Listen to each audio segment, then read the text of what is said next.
Hello everyone, extra knowledge में आपका स्वागत है। यहाँ पर आपको UP TET, C TET, super TET, UGC NET, JRF और अन्य सभी प्रतियोगी परीक्षाओं से संबंधित प्रैक्टिस सेट मिलेंगे। तो आज हम आपके लिए लाए हैं सी टेट का बाल विकास का प्रैक्टिस सेट नंबर 2। तो आइए शुरू करते हैं। क्वेश्चन नंबर 1, संज्ञान और संवेग के बारे में निम्नलिखित कथनों में से कौन सा कथन सही है? ऑप्शन ए, संवेग संज्ञान को प्रभावित करते हैं किंतु संज्ञान संवेगों को प्रभावित नहीं करता है। ऑप्शन बी, संज्ञान और संवेग परस्पर जुड़े और एक दूसरे को प्रभावित करते हैं। ऑप्शन सी, संज्ञान और संवेग एक दूसरे से स्वतंत्र प्रक्रियाएं हैं। या ऑप्शन डी, संज्ञान संवेगों को प्रभावित करता है किंतु संवेग संज्ञान को प्रभावित नहीं करता है। तो यहाँ पे आपका आंसर होगा ऑप्शन बी, संज्ञान और संवेग परस्पर जुड़े और एक दूसरे को प्रभावित करते हैं। तो आइए जानते हैं संज्ञान क्या होता है या संवेग क्या होता है और कैसे ये एक दूसरे को प्रभावित करते हैं। संज्ञान, संज्ञान जिसका अर्थ होता है समझ या ज्ञान। संज्ञान में मुख्यतः ज्ञान, समग्रता, अनुप्रयोग, विश्लेषण तथा मूल्यांकन पक्ष सम्मिलित होते हैं। वहीं बात की जाए संवेग या इमोशंस की, तो संवेगों को व्यक्ति की उत्तेजित दशा कहते हैं। इस प्रकार का संवेग शरीर को उत्तेजित करने वाली एक प्रक्रिया होता है। तो अगर बात की जाए कि संज्ञान संवेग से किस प्रकार प्रभावित होता है, तो जो मनुष्य होता है वो शैशव अवस्था से संवेगात्मक क्रियाएं करने लगता है, जैसे कि क्रोध करना, हंसना, चीखना, चिल्लाना, ये सब संवेगात्मक क्रियाएं होती है। ठीक है, जैसे जैसे उसका विकास होता है उसमें संज्ञानात्मक समझ भी विकसित होती है। जब संज्ञानात्मक समझ विकसित होती है तो उसके साथ संवेग, जो कि हंसना, रोना, चिल्लाना, ये सब जो होते हैं इसमें नियंत्रण करने लगता है मनुष्य। ठीक है, इस प्रकार संज्ञानात्मक विकासों को संवेग प्रभावित करता है। आई होप आपको समझ में आया होगा। और फ्रेंड्स, अगर इसकी पीडीएफ आपको चाहिए तो आप हमारे टेलीग्राम चैनल को ज्वाइन कर सकते हैं, जिसका लिंक डिस्क्रिप्शन बॉक्स में दे दिया जाएगा। आइए बढ़ते हैं क्वेश्चन नंबर 2 की तरफ। क्वेश्चन नंबर 2, निम्नलिखित में से कौन सा एक सही मिलान वाला जोड़ा है? ऑप्शन ए, मूर्त संक्रियात्मक बच्चा साधारण एवं वर्गीकरण करने योग्य। ऑप्शन बी, औपचारिक संक्रियात्मक बच्चा अनुकरण, प्रारंभ, कल्पना परक खेल। ऑप्शन सी, शैशव अवस्था तर्क का अनुप्रयोग या अनुमान लगाने में सक्षम। या ऑप्शन डी, पूर्व संक्रियात्मक बच्चा निगमनात्मक विचार। तो यहाँ पे आपका आंसर होगा ऑप्शन ए, मूर्त संक्रियात्मक बच्चा साधारण एवं वर्गीकृत करने योग्य हो जाता है। तो आइए जानते हैं कि मूर्त संक्रियात्मक, औपचारिक, शैशवावस्था या पूर्व संक्रियात्मक, जो कि जीन पियाजे ने दिया है, इसके बारे में जानते हैं। जैसे कि जीन पियाजे का संज्ञानात्मक विकास, तो इन्होंने संज्ञानात्मक विकास की 4 अवस्थाएं बताई हैं। पहली इन्होंने बताई संवेदिक पेशी अवस्था, ठीक है, जो कि जन्म से 1.5 या 2 वर्ष तक की रहती है। इस अवस्था में बच्चा रंगों की पहचान नहीं कर पाता है, वह हिलते डुलते वस्तुओं के प्रति आकर्षित होता है। कुछ प्रत्यक्ष क्रियाएं जैसे अंगूठा चूसना, किसी हिलती हुई वस्तुओं को देखना, किसी वस्तु को पकड़ने के लिए जिद करना, ये सब संवेदिक पेशी अवस्था में होता है, जो कि जन्म से 1.5 या 2 वर्ष तक होती है। दूसरी उन्होंने अवस्था बताया पूर्व संक्रियात्मक अवस्था, ये जो होती है 1.5 या 2 वर्ष से लेकर 7 वर्ष तक की इन्होंने बताई। इस अवस्था को विद्यालयी पूर्व अवस्था या प्रतीकों का निरूपण अवस्था भी माना जाता है। इस अवस्था की अगर महत्वपूर्ण विशेषताओं की बात की जाएगी तो किसी भी वस्तु को लेकर नया खेल खेलना, नई वस्तु को देखना, सोचना या कल्पना करना। तो कल्पना करना ये आपकी पूर्व संक्रियात्मक अवस्था में, ठीक है, मापन की अवधारणा का विकास करना, ये भी आपकी पूर्व संक्रियात्मक अवस्था मानी जाएगी। फिर उसके बाद तीसरी इन्होंने बताई जीन पियाजे ने कि तीसरी अवस्था मूर्त संक्रियात्मक अवस्था, ये 7 से 11 वर्ष तक की इन्होंने मानी। इसमें जो होता है बच्चे अपनी क्रियाओं का प्रदर्शन शुरू कर देते हैं। बच्चों के मानसिक विकास की यह महत्वपूर्ण अवस्था कही जाती है और इस अवस्था में गणितीय अधिगम या गणितीय सोच के लिए महत्वपूर्ण मानी जाती है। और चौथी अवस्था जो कि अमूर्त संक्रियात्मक अवस्था या औपचारिक संक्रिया काल बोला जाता है, इसको 11 से 18 वर्ष तक इन्होंने बताया। इसमें बच्चा प्रतीकों या विचारों का उपयोग करके तर्क करता है, सोच या संज्ञान का भी विकास होता है। गणितीय संक्रियाओं जैसे समय एवं दूरी, अनुपात, समानुपात, प्रतिशत, ज्यामितीय संक्रिया, मानचित्र आदि का अधिगम करने लगता है और अनुभव एवं संवेदी क्रियाओं का भी अनुभव आगे बढ़ाता है। तो ये जो अवस्था थी 11 से 18 वर्ष, इसमें बच्चा जो है बहुत तेजी से विकास करता है। आइए बढ़ते हैं अपने क्वेश्चन नंबर 3 की तरफ। क्वेश्चन नंबर 3, आकलन क्या है? ऑप्शन ए, बच्चों को लेबल करने या नाम देने और वर्गीकृत करने की अच्छी रणनीति है। ऑप्शन बी, बच्चों को प्रयोगात्मक भावना को सक्रिय रूप से बढ़ावा देने। ऑप्शन सी, सीखने के सुनिश्चित करने के लिए तनाव और दबाव को उत्पन्न करना। या ऑप्शन डी, सीखने में सुधार का एक तरीका है। ये टाइपिंग मिस्टेक की वजह से सीखने में सुधार लिखना यहाँ पे मिस्टेक हो गया है, ठीक है। तो इसमें ऑप्शन डी है, सीखने में सुधार का एक तरीका है। तो आपका आंसर होगा ऑप्शन डी ही, सीखने में सुधार का एक तरीका है जो कि आकलन के अनुसार माना जाता है। आइए जानते हैं आकलन क्या होता है। जैसे कि आकलन एक सतत प्रक्रिया के रूप में जानी जाती है, जिसके अंतर्गत हम प्रक्रिया के दौरान ही डाटा इकट्ठा कर उसका प्रयोग प्रक्रिया में सुधार एवं प्रक्रिया को प्रभावित करने के लिए करते हैं। इस प्रकार हम कह सकते हैं कि आकलन एक सुचारात्मक प्रक्रिया होती है जो निर्देशन देने के साथ साथ उसमें सुधार भी करती है। आकलन या मूल्यांकन अलग अलग चीज़ होता है। आकलन करने का मतलब होता है सीखने में सुधार करना, मतलब कोई चीज़ अगर हम सीख रहे हैं तो उसमें सुधार करना, तो वो हमारा आकलन होगा कि कितना हमने सीखा है या कितना हम सीख सकते हैं, उन सब चीज़ों को देखना आकलन होगा। और जो मूल्यांकन होता है, ये मूल्यांकन कई निश्चित मानकों के अनुसार किसी प्रक्रिया का मूल्य का निर्धारण करना, या दूसरे शब्दों में अगर बात की जाए तो इस प्रक्रिया निश्चित एवं पूर्व निर्धारित मानकों में कहाँ तक खरी उतरी है, इस बात को देखा जाता है। जैसे मूल्यांकन में एक निश्चित कर लिया जाता है कि आपको इतना कार्य करना है और इसका ये एवरेज होगा या इतना मानक होगा, तो इस चीज़ों को देखा जाता है, इस मानक को पूरा कोई कर पाया है या नहीं, इसको मूल्यांकन माना जाएगा, ठीक है। तो आइए जानते हैं आकलन और मूल्यांकन में अंतर क्या क्या है। तो आकलन एक निंदात्मक प्रक्रिया है, मतलब एक सुधार वाली प्रक्रिया है, जबकि मूल्यांकन एक निर्णयात्मक, मतलब एक निर्णय दे देता है कि हाँ इन्होंने इतना मानक तय किया है, ठीक है।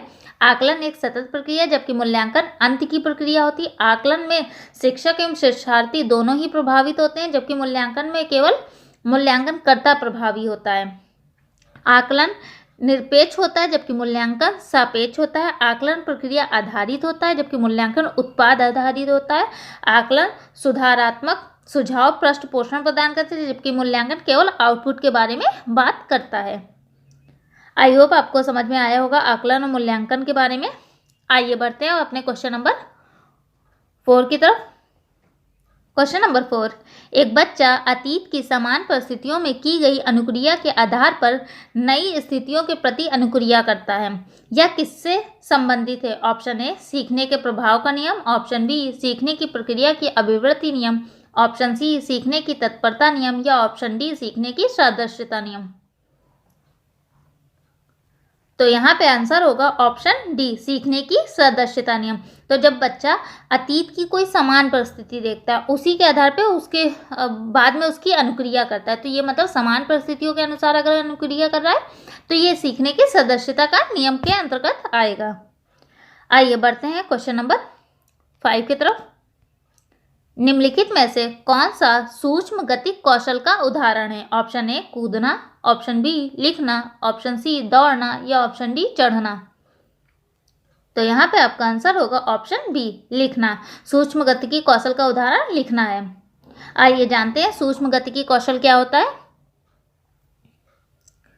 सूक्ष्म गत्यात्मक विकास, ये एक ऐसा विकास होता है जिसमें बच्चा किसी वस्तुओं को उठाना, पकड़ना, जांच परख करने की क्रियाओं को सीखता है। इसमें बच्चा विभिन्न क्रियाओं को करना और उनमें समन्वय स्थापित करना या नियंत्रित करना सीखता है। तो लिखना जो कि होगा वो सूक्ष्म गतिकी कौशल के अंतर्गत आएगा। आइए बढ़ते हैं क्वेश्चन नंबर 6 की तरफ। क्वेश्चन नंबर 6, फायड के अनुसार ऑप्शन ए, ग्रहण किए या सीखे तथ्यों को धारण करने या पुनः स्मरण करने की असफलता को विस्मरण करते हैं। ऑप्शन बी, विस्मरण का अर्थ है कि किसी समय प्रयत्न करने का भी किसी पूर्व अनुभव का स्मरण करने या पहले की सीखी हुई किसी क्रिया को करने में असफलता। ऑप्शन सी, विस्मरण वह प्रवृत्ति है जिसके द्वारा दुखद अनुभवों की स्मृति से अलग कर दिया जाता है। या ऑप्शन डी, उपरोक्त में से कोई नहीं। तो यहाँ पे आपको आंसर बताना है कि फ्रायड के अनुसार विस्मरण की कौन सी परिभाषा दी गई है। तो यहाँ पे आपका आंसर होगा ऑप्शन सी, जो कि फ्रायड के अनुसार बताया गया है कि विस्मरण वह प्रवृत्ति होती है जिसके द्वारा दुखद अनुभवों को स्मृति से अलग कर दिया जाता है। आइए जानते हैं विस्मरण क्या होता है। विस्मरण प्रायः देखा जाता है कि हम किसी वस्तु या घटना को चाहे कितनी भी गहराई से क्यों ना याद करें, उसमें एक दिन अवश्य भूल जाते हैं। इसे ही विस्मरण या विस्मृति कहते हैं। धारण की असफलता ही विस्मरण है। तो अगर शॉर्ट फॉर्म में लिख के आ जाए तो किसी चीज़ को धारण करने की असफलता ही विस्मरण है। ठीक है, मनुष्य के सफल जीवन के लिए स्मृति जितनी आवश्यक है, विस्मृति भी उतनी ही आवश्यक है। अच्छी स्मृति का एक महत्वपूर्ण लक्षण व्यर्थ की बातों को भूल जाना भी है। तो व्यर्थ की बातों को भूल जाना ही विस्मरण है, जो कि फ्रायड के अनुसार कहा गया है।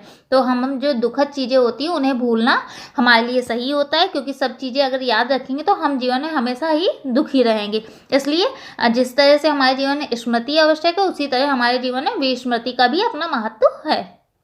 आइए बढ़ते हैं क्वेश्चन नंबर 7 की तरफ। उदाहरण, निरीक्षण, विश्लेषण, वर्गीकरण, नियमीकरण निम्नलिखित में से किस विधि के सोपान हैं? ऑप्शन ए निगमन विधि, ऑप्शन बी आगमन विधि, ऑप्शन सी अंतर्दर्शन विधि या ऑप्शन डी बहिर्दर्शन विधि। तो यहाँ पे आपका आंसर होगा ऑप्शन बी आगमन विधि। तो आगमन विधि में ये सारे चरण होते हैं। पहले उदाहरण दिया जाता है, फिर उसका निरीक्षण, फिर उसका विश्लेषण, फिर वर्गीकरण, फिर नियमीकरण किया जाता है। आइए समझ लेते हैं आगमन विधि क्या होती है। आगमन विधि उस विधि को कहते हैं जिसमें विशेष तथ्यों, घटनाओं के निरीक्षण और विश्लेषण द्वारा समान नियमों अथवा सिद्धांतों का निर्माण किया जाता है। इस विधि में ज्ञात से अज्ञात की ओर, विशिष्ट से सामान्य की ओर, मूर्त से अमूर्त की ओर प्रयोग किया जाता है। तो मतलब इसमें आगमन विधि जो होती है, उसमें पहले कोई उदाहरण प्रस्तुत किया जाता है, फिर धीरे धीरे उसका निरीक्षण, विश्लेषण और सब करने के बाद एक सिद्धांत पे पहुंचा जाता है। वहीं इसके विपरीत निगमन विधि होती है, जिसमें सिद्धांत से उदाहरण की ओर पहुंचा जाता है। तो आगमन का अगर अपोजिट या विपरीत पूछा जाएगा तो वो निगमन विधि होगी। आइए बढ़ते हैं क्वेश्चन नंबर 8 की तरफ। अवधान के आंतरिक अथवा व्यक्तिनिष्ठ निर्धारक हैं। ऑप्शन ए रुचि, लक्ष्य, अभिवृत्ति, ऑप्शन बी उद्दीपक, वस्तु, प्राविधि, ऑप्शन सी प्रकाश, ध्वनि, गंध या ऑप्शन डी पुरस्कार, दंड, प्रोत्साहन। तो यहाँ पे आंसर होगा ऑप्शन ए रुचि, लक्ष्य, अभिवृत्ति। ये अवधान के आंतरिक अथवा व्यक्तिनिष्ठ निर्धारक हैं। आइए जानते हैं अवधान या ध्यान क्या चीज होती है। अवधान या ध्यान के अंतर्गत मुख्य रूप से मन को नियंत्रित किया जाता है, जिससे व्यक्ति की आध्यात्मिक विकास तथा शैक्षिक उद्देश्यों की प्राप्ति हेतु मन की चंचलता से बाधा उत्पन्न न हो सके। अवधान एक मानसिक प्रक्रिया होती है। इस प्रक्रिया में चेतन मन किसी वस्तु, व्यक्ति अथवा क्रिया की ओर लगता है। इससे चेतन मन को सक्रिय होना पड़ता है। अवधान में चेतन मन का सहयोग आवश्यक है। व्यक्ति का चेतन मन जब तक किसी विषय पर केंद्रित नहीं होता है, तब तक उस विषय में उसका ध्यान केंद्रित नहीं हो पाता है। तो मतलब अवधान मतलब ध्यान। किसी चीज में हम ध्यान लगाएंगे तभी उस चीज़ों को हम सीख पाएंगे। तो जो चेतन मन है उसे केंद्रित करने के लिए हमें ध्यान की आवश्यकता पड़ती है। अवधान में व्यक्ति का मन और शरीर दोनों क्रियाशील रहता है तथा अवधान अस्थिर और गतिशील होता है। आइए बढ़ते हैं अपने क्वेश्चन नंबर 9 की तरफ। क्वेश्चन नंबर 9, प्रेक्षणात्मक अधिगम संप्रति किसके द्वारा विकसित किया गया? Option A Tolman, option B Bandura, option C Thorndike या ऑप्शन डी कोहलर। तो यहाँ पे आंसर होगा ऑप्शन बी बंडूरा के द्वारा प्रेक्षणात्मक अधिगम संप्रति को विकसित किया गया है। आइए जानते हैं प्रेक्षणात्मक अधिगम संप्रति क्या होता है। अल्बर्ट बंडूरा, जो कि स्टैनफोर्ड विश्वविद्यालय में मनोविज्ञान के प्रोफेसर थे, इनका योगदान शिक्षा के क्षेत्र के अतिरिक्त मनोविज्ञान में सामाजिक संज्ञानात्मक सिद्धांत, व्यक्ति सिद्धांत, व्यवहारवाद एवं संज्ञानात्मक मनोविज्ञान आदि के क्षेत्र में महत्वपूर्ण है। वह सामाजिक अधिगम के प्रणेता के रूप में भी जाने जाते हैं। तो अगर पूछ लिया जाएगा सामाजिक अधिगम के प्रणेता के रूप में कौन जाने जाते हैं, तो अल्बर्ट बंडूरा जाने जाते हैं। इन्होंने किशोरावस्था के व्यवहारों के प्रेक्षण सीखने के आधार पर व्याख्या की है। सामाजिक अधिगम सिद्धांत, जिसे प्रेक्षणात्मक अधिगम सिद्धांत के नाम से भी जानते हैं, जिसका प्रवर्तक की बात की जाएगी तो अल्बर्ट बंटूरा है। इस सिद्धांत में ये कहा गया है कि व्यक्ति सामाजिक व्यवहारों का प्रेक्षण करता है। प्रेक्षण मतलब होता है अवलोकन करना, और फिर वो वैसा ही व्यवहार करता है जैसे हम टीवी पर किसी फैशन शो या विज्ञापन को देखकर यथावत व्यवहार करने का प्रयास करते हैं। तो ये हो गया जैसे कि किसी चीज़ को देख के उसका अनुकरण करना। तो ये हमारा सामाजिक अधिगम सिद्धांत के अंतर्गत आएगा। आइए बढ़ते हैं अपने क्वेश्चन नंबर 10 और लास्ट क्वेश्चन की तरफ। क्वेश्चन नंबर 10, गोलमैन निम्नलिखित में से किससे संबंधित है? ऑप्शन ए सामान्य बुद्धि, ऑप्शन बी सामाजिक बुद्धि, ऑप्शन सी संवेगात्मक बुद्धि या ऑप्शन डी आध्यात्मिक बुद्धि। तो यहाँ पे आंसर होगा ऑप्शन सी संवेगात्मक बुद्धि। तो गोलमैन ने संवेगात्मक बुद्धि का सिद्धांत दिया है। आइए इसके बारे में भी जानते हैं। गोलमैन की पुस्तक भावनात्मक बुद्धि या इमोशनल इंटेलिजेंस ने इस शब्द को सारे विश्व में प्रचलित कर दिया। इससे पहले बुद्धि लब्धि को ही सब कुछ माना जाता था। अब यह माना जाने लगा था कि एक अच्छी बुद्धि लब्धि वाला व्यक्ति अच्छी सफलता पा सकता है, परंतु सबसे ऊपर पहुंचने के लिए भावनात्मक समझ का होना भी जरूरी है। अच्छी भावनात्मक समझ रखने वाला व्यक्ति कभी भी क्रोध और खुशी के अतिरेक में आकर अनुचित कदम नहीं उठाएगा। तो मतलब पहले हर चीज़ें बुद्धि लब्धि जिसकी IQ होगी वो अच्छा कर पाएगा। लेकिन जब गोलमैन ने संवेगात्मक बुद्धि का सिद्धांत दिया तो इसके अनुसार कहा जाने लगा कि भावनात्मक समझ भी होना व्यक्ति में आवश्यक है, वरना अगर किसी व्यक्ति में भावनात्मक समझ नहीं है तो वो क्रोध या खुशी को इन सब चीज़ों पे कंट्रोल नहीं कर पाएगा और अच्छी उसकी IQ नहीं कही जाएगी। वहीं संवेगात्मक बुद्धि इमोशनल इंटेलिजेंस स्वयं की एवं दूसरों की भावनाओं अथवा संवेगों को समझने, व्यक्त करने और नियंत्रित करने की योग्यता है। दूसरे शब्दों में अपनी और दूसरे की भावनाओं को पहचानने की क्षमता, अलग भावनाओं के बीच भेदभाव करना, उचित रूप से लेबल करना, सोचना, व्यवहार करना, मार्गदर्शन करना, ये सब भावनात्मक रूप जो होता है ये हमारे संवेगात्मक बुद्धि के अंतर्गत आएगा। आई होप आपको हमारे द्वारा लाए हुए क्वेश्चंस और उसकी व्याख्या पसंद आ रही होगी। प्लीज़ शेयर करें, सब्सक्राइब करें। Thank you for watching my channel.